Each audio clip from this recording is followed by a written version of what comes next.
In 1897, three sisters disappeared into a hollow in the Missouri Ozarks that was so far away that no one could hear their screams. Their father, Silas Farnham, was a former preacher who said that God told him to make a covenant of sacred union rituals to protect a holy bloodline. Sheriff Amos Pritchard finally came to their door after 2 baby graves and a murdered peddler. Silas kept Delilah, Prudence, and Temperance locked up for 4 years while he practiced what he called sacred rites. What kind of religious belief makes this okay? In 1895, the Missouri Ozarks were a very lonely place. Limestone cliffs rose like walls of a fortress from valleys filled with oak and hickory trees. Their thick canopies blocked out the sun even in the middle of the day. Hollows carved by ancient water cut deep into the mountains, making pockets of land so far away that families might not see anyone else for the whole winter except for their own family. When the spring rains turned creeks into torrents, or the winter ice made the slopes as dangerous as glass, roads were little more than suggestions carved into rock and mud. In Stone County, where settlements were built along navigable valleys, the most isolated homesteads were miles away and could only be reached by people who knew the trails and were determined to get there. In the fall of 1891, Silas Farnham, a 6-year-old widower, rode into this wilderness with his 3 daughters on horseback. The trail was so faint that it looked like it was meant to be forgotten. He bought 40 acres in a hollow that locals would later call Farnham's Gap.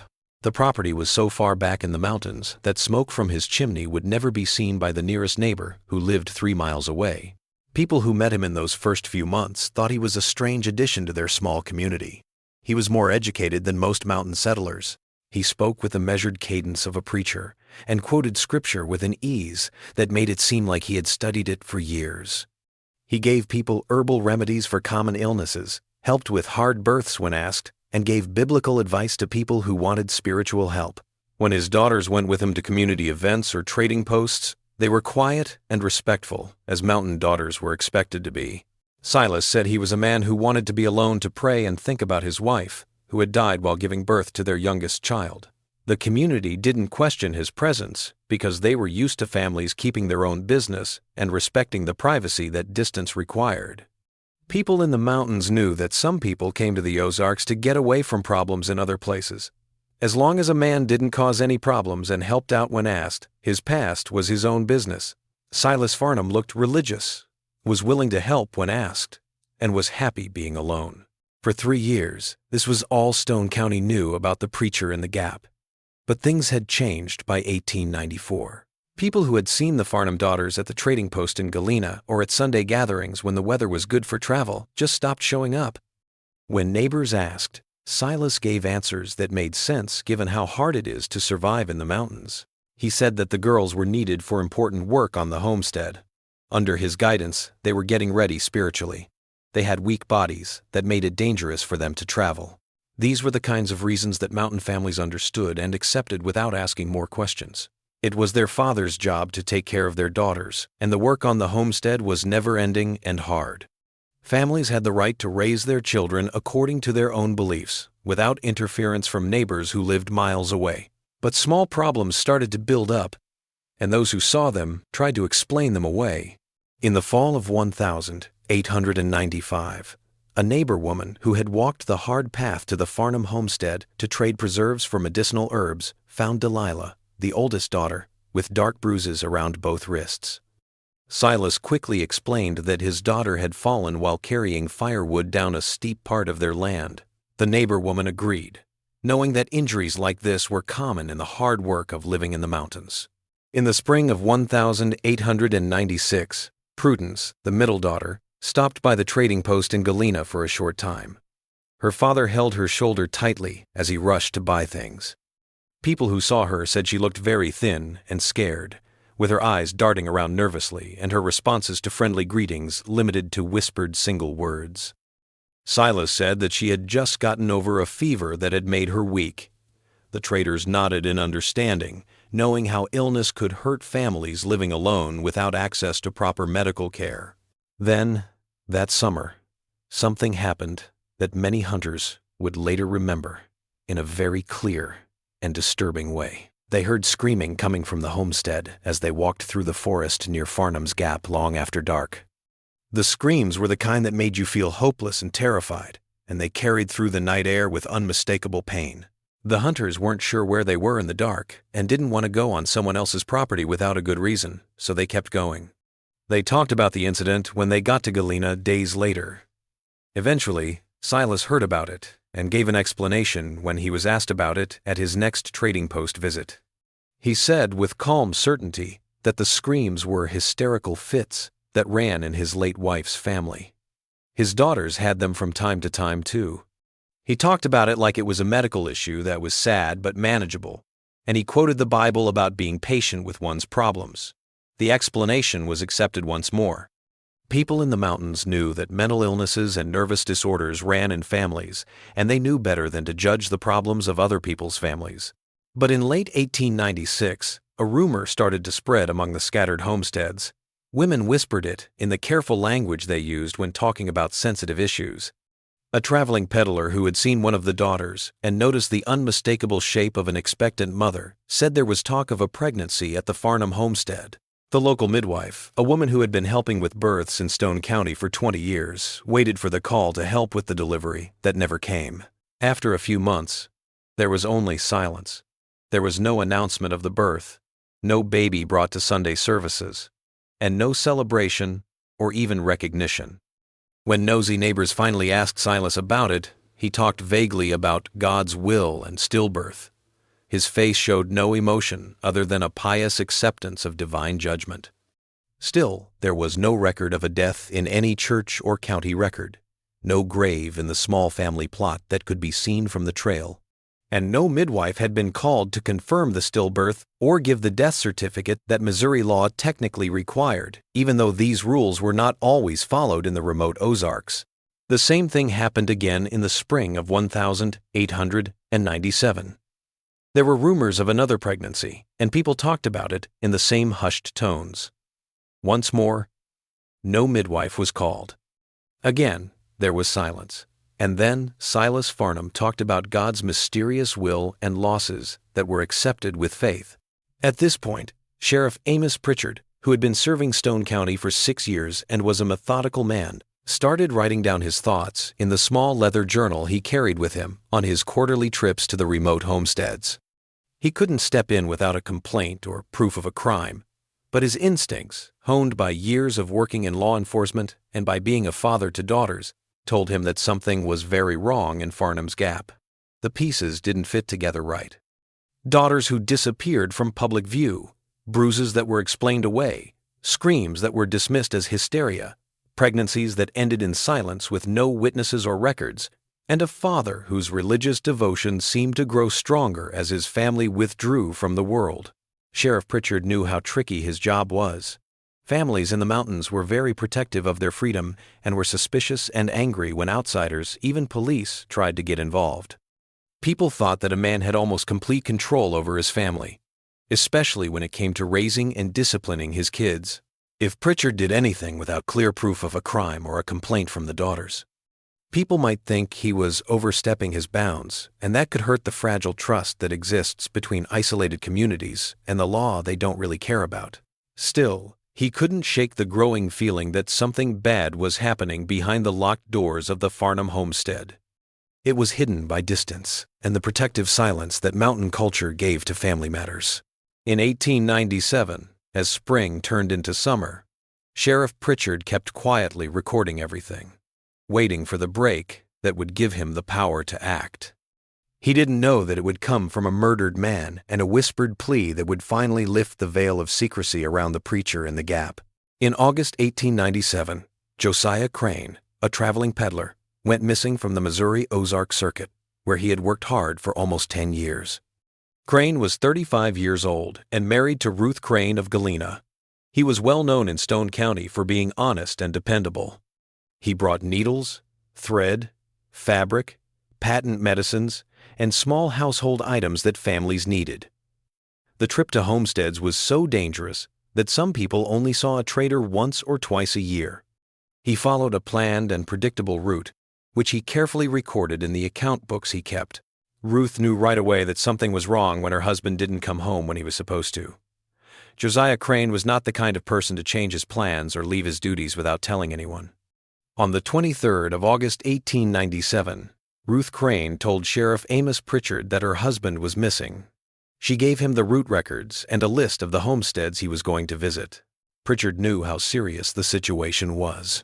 There were real dangers for peddlers in the Ozarks, like rough terrain, wild animals, and the occasional robbery, but they almost never disappeared without a trace. He started following Crane's path right away, going from one homestead to the next across Stone County's scattered settlements.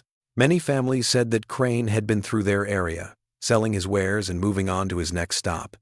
The trail went deeper into the mountains, following the same paths that Crane had written about in his records. Pritchard finally reached the last homesteads before the really isolated hollows began. Pritchard's last confirmed sighting was at a cabin 4 miles from Farnham's Gap. The family said that Crane stopped for a short time, made a small sale, and asked for directions to what he called the preacher's place up in the gap. They pointed him in the direction of the trail that led to Silas Farnham's property, watched him leave with his wagon, and never saw him again. This new information changed Pritchard's routine missing person investigation into something much more important: the preacher's place, the same homestead that had been bothering Pritchard for months with its growing number of strange signs, the same property where daughters had gone missing, where pregnancies had ended in suspicious silence, and where screams had been explained away as hysteria. In early September, Sheriff Pritchard rode to the Farnham homestead. He was careful as he approached the property because he knew he was entering unknown territory. Silas Farnham greeted him at the door with his usual calm politeness. He asked the sheriff to sit on the porch and seemed open to answering his questions. Had he seen a traveling salesman in the last few weeks? Silas answered without hesitation or worry. No peddler had come to his house, and no stranger had knocked on his door. He gave Bible verses about how angels protect people, and said to pray for the safe return of the missing man. Pritchard wrote down everything in his journal. He said that Silas looked calm and willing to help. He said that the cabin's interior doors stayed closed the whole time they were talking, and that he didn't hear anything coming from inside. He said that none of the daughters showed up or were talked about. When he asked if he could talk to the young women to see if they had seen anything strange in the area, Silas smoothly deflected, saying that his daughters were busy with their daily tasks in the far fields, and it would be rude to interrupt them for such a small thing. Pritchard left the farm with more doubts, but no proof. He had no legal right to break into a man's house or demand to talk to daughters who were of legal age and were probably there of their own free will. He only had a missing peddler, a last known direction of travel, and a man's calm denial. In late September, Pritchard put together search parties to look around Farnham's Gap, even though he knew that the terrain made these efforts almost useless. 3 miles from the Farnham property, the searchers found Crane's wagon on a narrow trail, empty of its goods and left behind. The discovery proved that something had happened to the peddler in this area, but a wagon was not a body, and there were many possible explanations for its location: an accident, a robbery by passing criminals, or even the possibility that Crane had been hurt and wandered off confused, leaving his wagon behind. Pritchard set up a second, more thorough search that focused on the land around the Farnham homestead. This went beyond what he could legally do without a warrant. His men didn't find anything. The preacher in the gap kept denying things calmly, and the forest kept its secrets.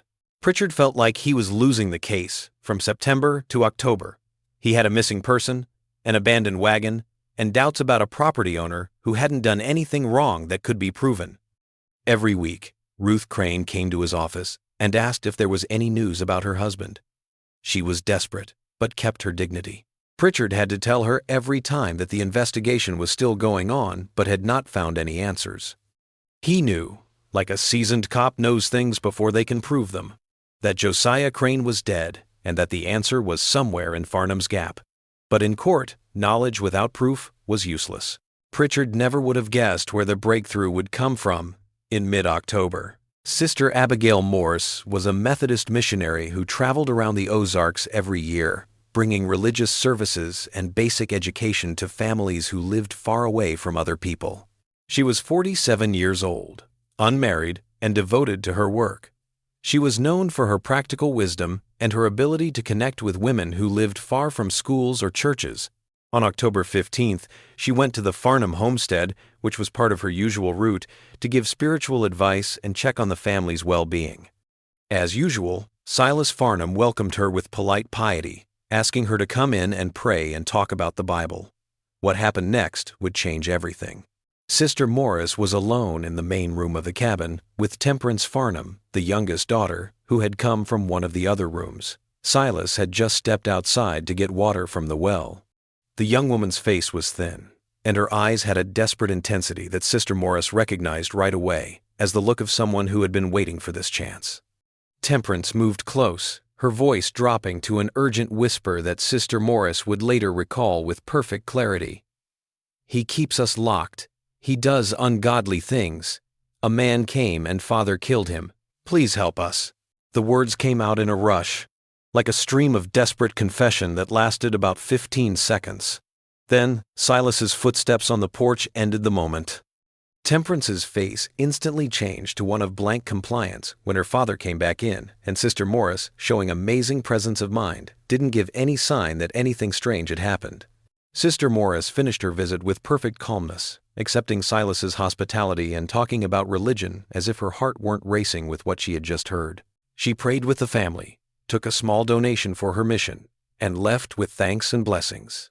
Then she rode straight to Galena, covering the 18 miles in record time, and went right to Sheriff Pritchard's office to give her testimony. Pritchard listened to her story, asked her to tell it again twice more to make sure he got all the details right, and then sat in silence for a few minutes, knowing that everything had just changed. He had a witness who could be trusted. He had proof of being in jail, being abused, and killing someone. He had enough to get a warrant, but he was also in a dangerous situation that could turn deadly if he didn't handle it right. Silas Farnham was now trapped. He had killed once to keep his secrets safe and might kill again if he thought the police were getting closer. Pritchard worked carefully to build an unassailable case from late October to early November before making his move. He wrote down Sister Morse's testimony in official papers. He looked through property records and found that no birth or death certificates had been filed for the rumored pregnancies. This was against Missouri state law, which gave him more reason to look into it. He talked to everyone who had seen the Farnham family in the past few years and made a timeline of when the daughters stopped being seen in public. Then, in early November, a hunter came forward with information he had been afraid to share. He had found pieces of fabric caught on branches near a ravine while tracking deer near the edge of Farnham's property. The fabric matched what Josiah Crane had been carrying in his wagon. At the time, the hunter didn't think much of it, but now that he knows about the investigation, he knows it could be important. Pritchard had had enough. Temperance Farnham told him that someone had killed someone. He had proof that people were breaking the law by not reporting births and deaths.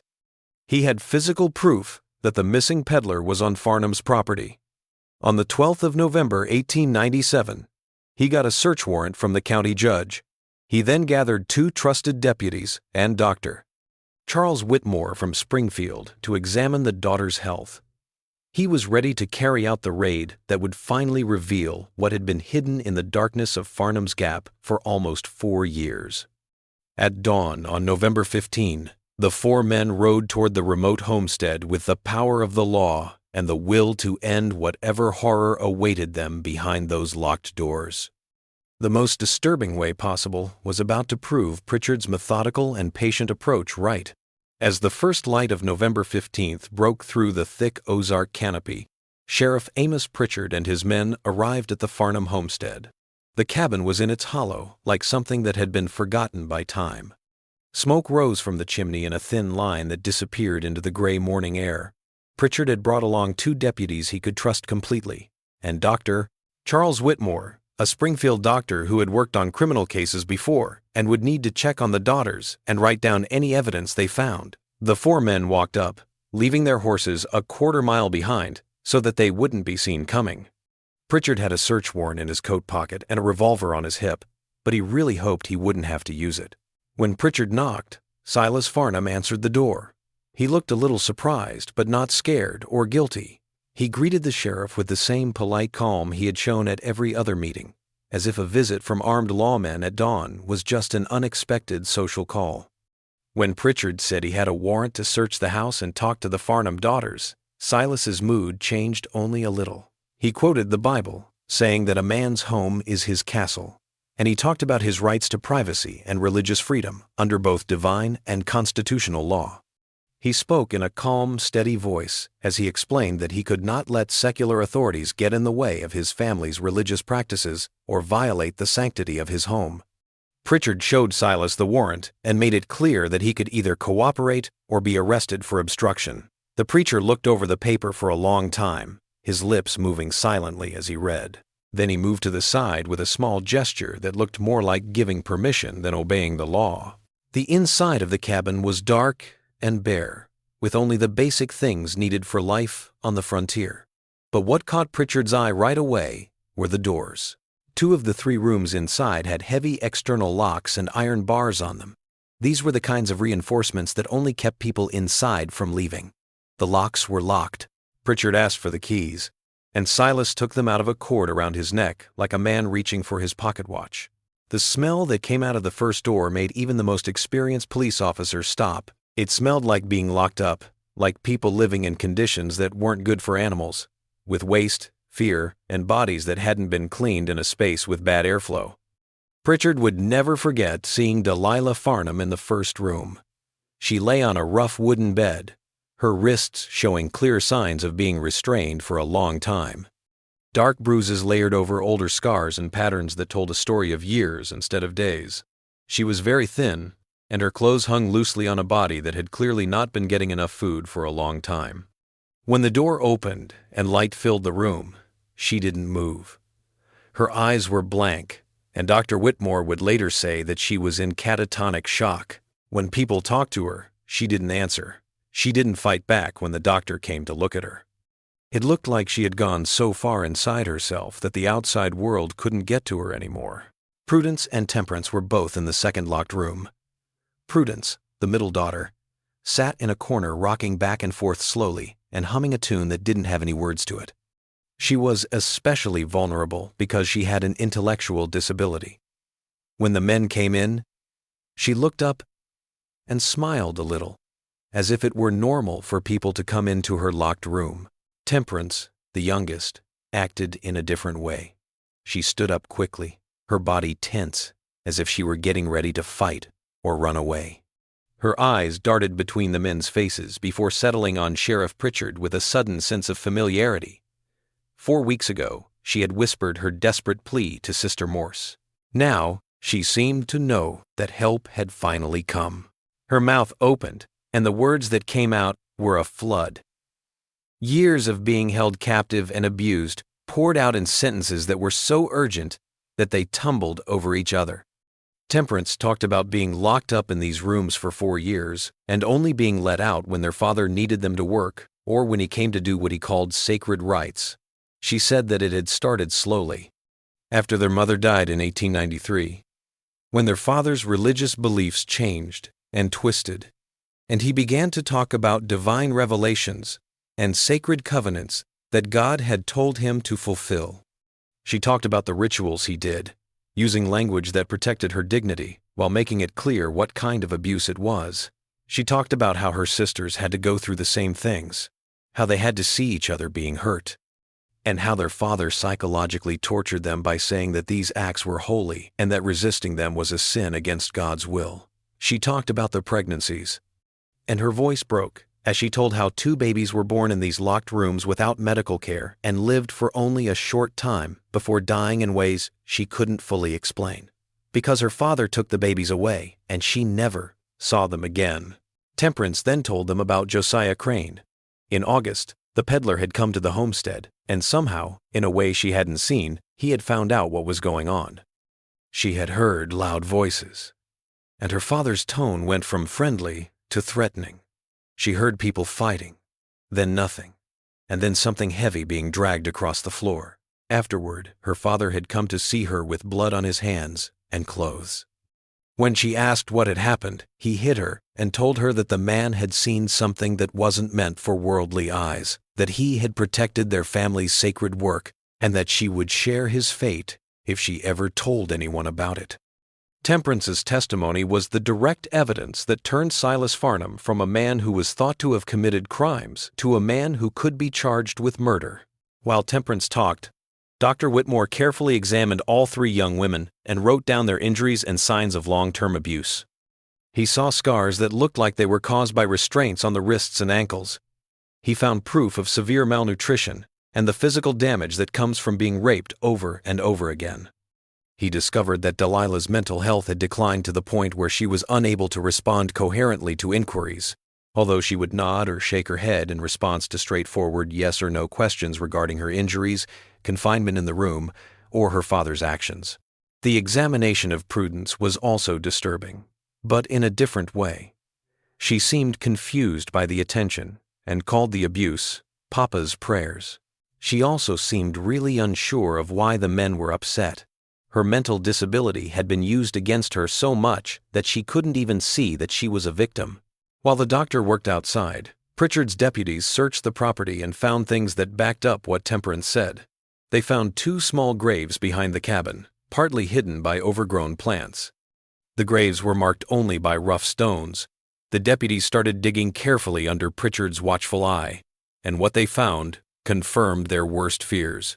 2 sets of baby remains, both less than 6 months old, based on the development of their bones, buried in shallow graves without ceremony or a coffin. The graves looked like they were hastily hidden instead of properly buried according to Christian customs. The small skeletons didn't show any obvious signs of trauma, but the county doctor would later say that it was impossible to figure out how they died because they were so badly decomposed. There was no doubt that 2 babies had been born, died, and buried in secret without any legal paperwork or recognition of their short lives. The most damning proof came from inside the cabin. Silas Farnham had kept journals, leather-bound books, filled with his handwriting that he called his theological journey. Pritchard quickly took these because he knew they would be useful as proof. The journals talked about how Silas came up with what he called the covenant of sacred union, a belief he said he got through prayer and divine vision. He had written a lot about how he saw the Old Testament patriarchs, like Abraham and Sarah, Lot and his daughters, the Levitical priesthood, and the idea of keeping holy bloodlines. He had twisted the Bible to make incest seem okay, saying that God told him to abuse his daughters. The journals went into great detail about the rituals, using religious language to hide sexual assault as a sacrament. They wrote down dates and his own twisted religious reasoning, giving prosecutors a confession written in the perpetrator's own hand. Silas Farnham stayed eerily calm during the search and the gathering of evidence. He didn't feel bad about what he had done or realize that what he had found was horrible instead of holy. Silas didn't deny it when Pritchard confronted him with Temperance's accusation about Josiah Crane. He instead used the same calm, measured tone he had used the whole time to explain that the peddler had seen things that were not meant for worldly eyes, that he had protected his family's sacred work, and that any man would have done the same to keep what God had told him to protect. He gave a confession that seemed to show he didn't know he was condemning himself. He spoke with the full confidence of a man who thought he was right. Pritchard arrested Silas Farnham for murder, incest, and illegal imprisonment. The preacher didn't fight back when he was handcuffed, and he kept quoting scripture about how the faithful are persecuted and how prophets who speak uncomfortable truths suffer. The 3 Farnham daughters were put in protective custody. They were wrapped in blankets and helped into the wagon that would take them away from the hollow where they had been held captive. Delilah was still almost catatonic and needed help walking. Prudence looked confused, but did what she was told, asking over and over when Papa would come for them. Only Temperance seemed to understand that they were being saved, and even she looked shocked, as if she couldn't believe the nightmare was finally over. People in Stone County started to hear about what had happened as the wagon drove away, taking the daughters to safety and Silas to justice. When Pritchard got to Galena with his prisoner, a crowd had already formed. Their faces showed the horror and anger of a community that had been rationalizing away the signs of evil for 4 years while respecting a monster's privacy. Pritchard had to quickly put up guards to stop the lynching because he knew that Silas Farnham needed to live long enough to go to trial, have his crimes documented in a court of law, and set a legal precedent that might stop such horrors from being hidden in the future. On the 6th of March 1899, in Springfield, Missouri, the trial of Silas Farnham began. It had been moved from Stone County because of worries about local bias and the need for a more experienced prosecutor to handle a case that was so complicated and well-known.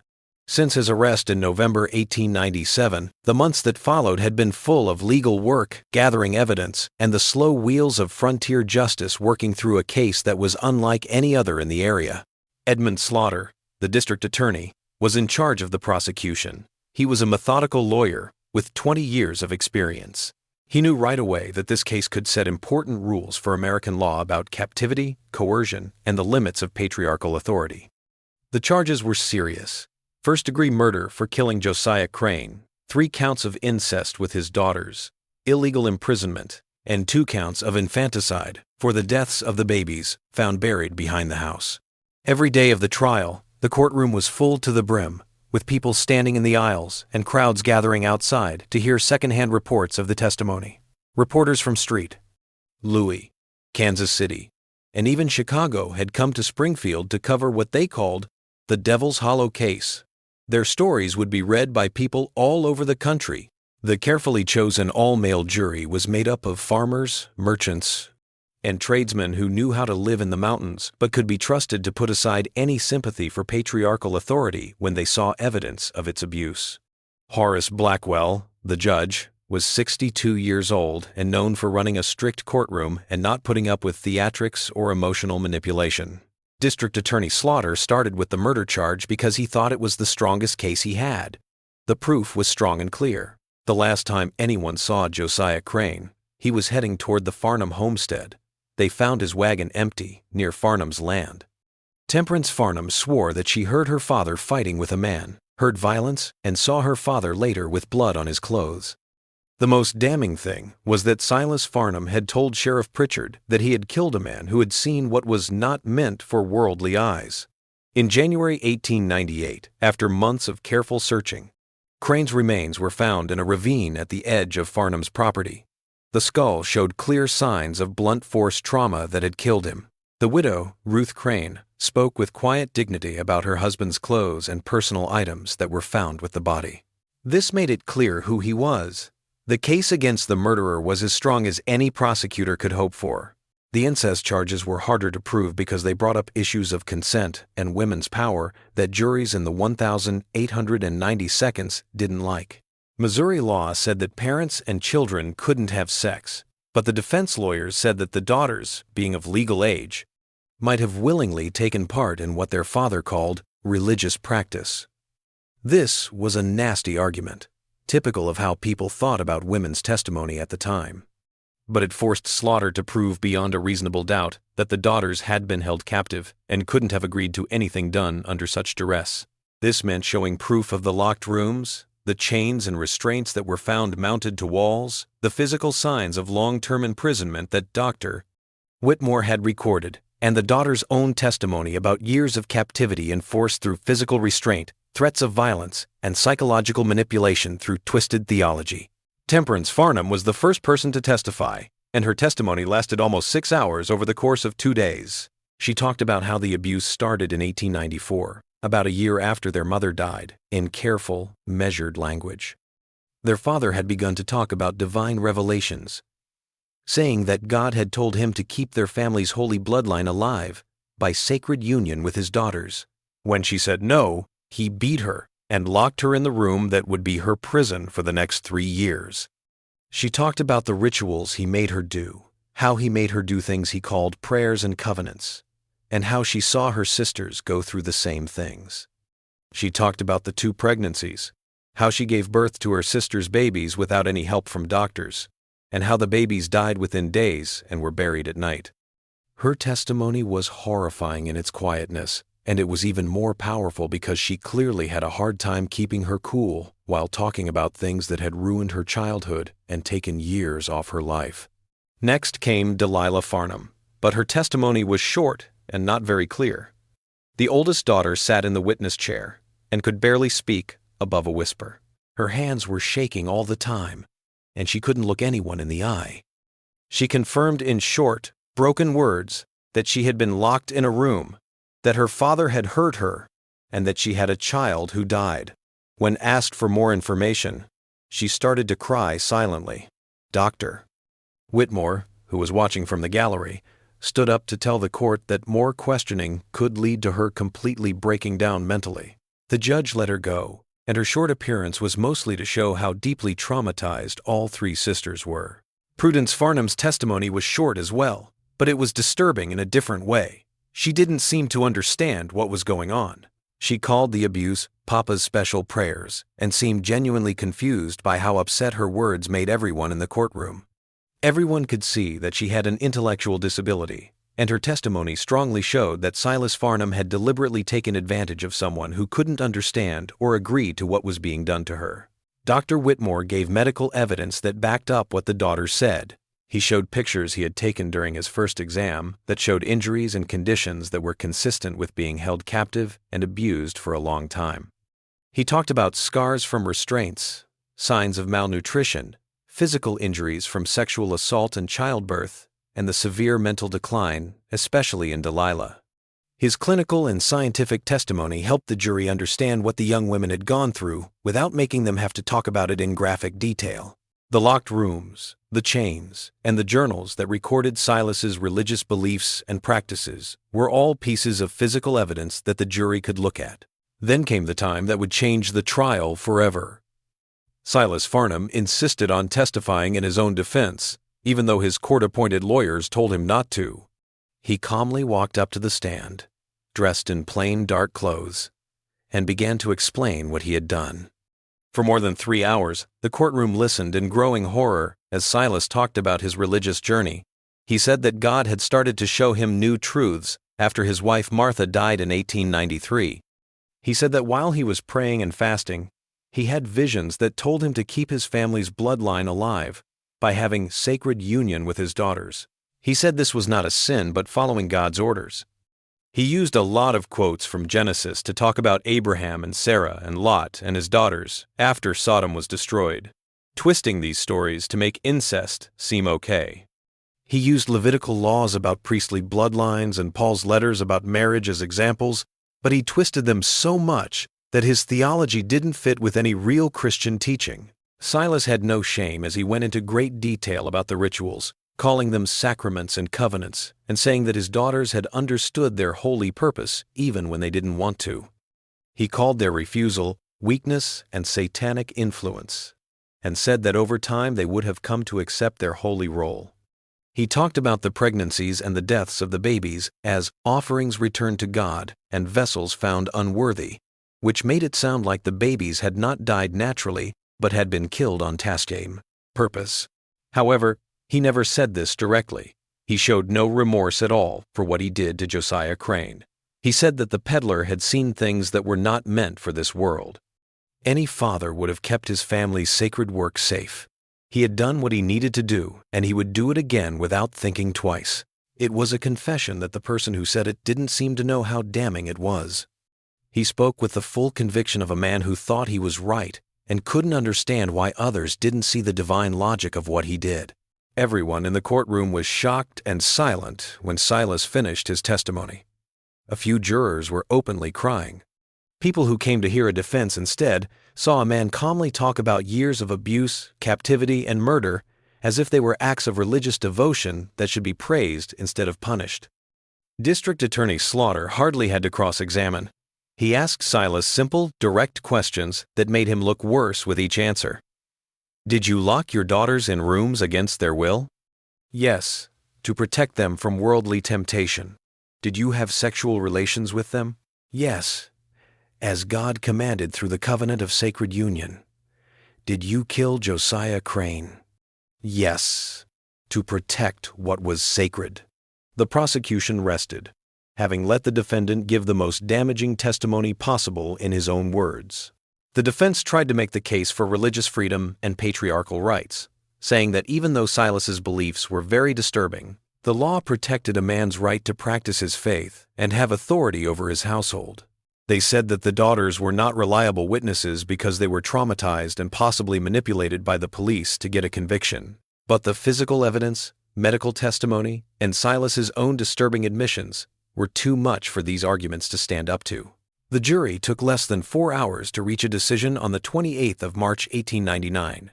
They found the defendant guilty of first-degree murder, guilty of incest on all 3 counts, guilty of unlawful imprisonment, and not guilty of infanticide because there wasn't enough evidence to prove that the babies were killed on purpose instead of dying from natural causes related to the circumstances of their births. Judge Blackwell sentenced Silas Farnham to death by hanging for killing Josiah Crane. The convictions for incest and imprisonment will stay on the record for good. Before the judge officially sentenced Silas Farnham, he was given the chance to make a final statement. He stood up and talked for 10 minutes in the same calm, measured tone he had used throughout the trial. He didn't show any remorse. He said he didn't feel bad. Instead, he likened himself to Abraham, who was told to kill Isaac, Moses, who saw the burning bush, and prophets throughout history who had been punished for telling the truth. He said that future generations would know that he was the only one who had heard God's true voice, that his daughters had been blessed vessels in a holy work, and that the world had condemned what it could not understand. He ended by saying that God would judge those who had judged him, and that history would prove that he was right. Then he sat down, still calm and sure that he was right. The execution was set for the 17th of August, 1899. Silas Farnham was taken out of the courtroom and into the Springfield jail to wait for his fate. As the guards led him away, he sang a hymn that echoed through the courthouse until it was finally quiet. At exactly 10 a.m., on the 17th of August, 1899, Silas Farnham was taken to the gallows at the Springfield jail. Even though it was early in the morning, several hundred people had gathered. Their faces showed not joy, but grim satisfaction that justice was finally being served. Farnham walked to the scaffold with the same calmness he had shown during his arrest, trial, and time in jail. He wore plain dark clothes and carried a Bible that he had been allowed to keep while he was in jail for months. Silas spoke clearly and without shaking when the executioner asked if he had any last words. "God will judge you for this," he said, looking at the witnesses with an expression that showed pity rather than fear. Then, in a moment that people would remember with a mix of fear and interest for years to come, he started to sing a hymn. His voice was strong and clear, and it carried the melody of Rock of Ages across the prison yard. He sang the words about grace and salvation with perfect calm. The hymn went on as the executioner put the noose around his neck and adjusted the hood. It stopped when the trap door opened and gravity killed both the song and the singer. Silas Farnham died at 54, and he didn't feel sorry for himself until the end. His last act was to perform a faith that he thought would clear his name in the afterlife, even though earthly justice condemned him.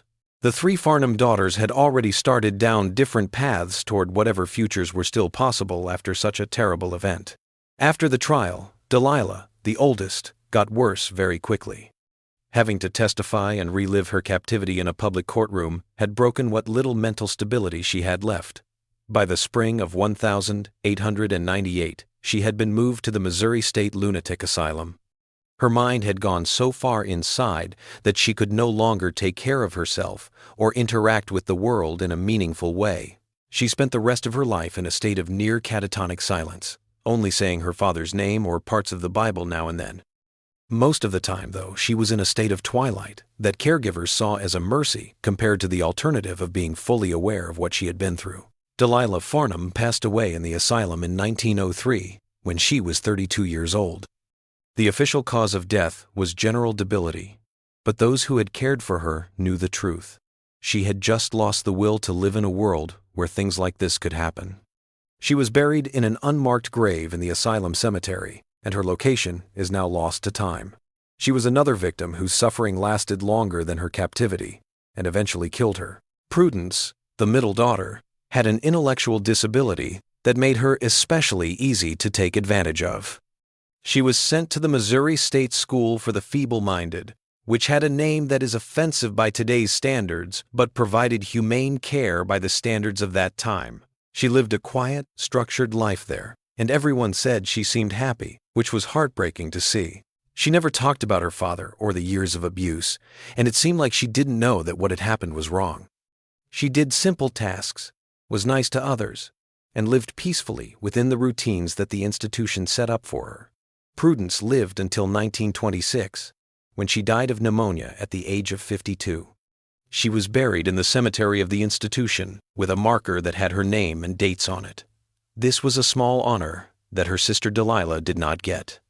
Perhaps the worst thing that could have happened to her was that she lived for decades without knowing what had been taken from her, and her chance to live on her own was taken away before she could understand what that meant. Temperance, the youngest, was the only one who was able to escape the horror's pull and start to build a normal life after being rescued. In November 1897, she spent almost 3 years in the care of a Methodist women's missionary group in Kansas, where she got what was called spiritual restoration at the time, but was really early trauma counseling. The women who looked after her noticed how strong she was and how determined she was to move on instead of staying stuck in the past. In 1900, she made a brave and smart choice. She changed her name to Emily Thornton, cutting off the connection to Farnham that would have followed her around like a shadow for the rest of her life. She married James Thornton, a Kansas farmer, in 1902. He knew her past and chose to marry her because he felt sorry for what she had been through. They had a son and a daughter together and lived quietly on their farm for almost 40 years. As Emily Thornton, she never talked about her past in public. She went to church often, took part in community events, and raised her kids with obvious love. She gave off the impression of a woman who had always led a simple, unremarkable life. Her kids only knew her as Emily. They didn't know about Temperance, Farnham, or the terrible things that happened before they were born. They didn't find out the truth until after she died in 1941, at the age of 65. They found old letters and newspaper clippings their mother had kept but never shared in a trunk. The news shocked them deeply. They had to come to terms with the loving mother they had known, and the young woman who had survived years of captivity and abuse, and had the courage to whisper a plea to a missionary woman whose testimony had helped convict her own father of murder. Emily Thornton was buried in a small Kansas cemetery under the name she chose. There was no mention of her birth name or past on her grave, just like she wanted. She was the only one of the 3 sisters who had a life that was somewhat normal, but one must assume that the scars were still there, hidden beneath the surface of her quiet life. The Farnham homestead came to a quick and violent end. In November 1897, just 48 hours after Silas was arrested, men from Stone County rode to the property and burned it down. There was no attempt to stop them, and there was no investigation into the fire. Sheriff Pritchard said in his official report that the building had been destroyed by parties unknown and that no one would be charged. The people in the area knew that some places were too dirty to stay standing. They knew that the cabin where such terrible things had happened for 4 years could not be allowed to stand as a monument or a curiosity. The land itself was never moved. After Silas was killed, it was unclear who owned the land, and no one in Stone County wanted to claim property in what locals had already started calling Devil's Hollow. By 1920, the forest had taken back most of the site. People who knew where to look could still see the foundation stones and the 2 small graves where the babies had been buried. The graves were now overgrown with plants, but the rough stones that had been placed there were still there. The legal legacy of the Farnham case lasted longer than the physical proof. In 1901, Missouri changed its laws about being held against your will, making it clearer that people who are being held against their will cannot legally agree to things that happen while they are in prison. The Farnham case was specifically mentioned in debates in the legislature as an example of why this kind of clarification was needed. The case also changed how lawyers thought about using religion as a reason for committing crimes. It helped show that freedom of religion could not be used to justify violence or abuse against people, no matter how strongly the religious beliefs were held. Missouri's way of doing things was looked at by other states, and they added similar ideas to their own laws. The trial's court records were kept secret for 50 years because the evidence and testimony were so graphic. However, when they were opened in 1949, legal scholars and historians were able to see documents that shed light on how family abuse was prosecuted in the late 19th century and how victims' rights have changed in American law over time. Sheriff Amos Pritchard was Stone County Sheriff until 1908, when he resigned after 17 years in office. The Farnham case made or broke his career and reputation, and it would be the main thing people remembered about his time in office. He didn't talk to the press much about the case because the details were too upsetting for him to think about again.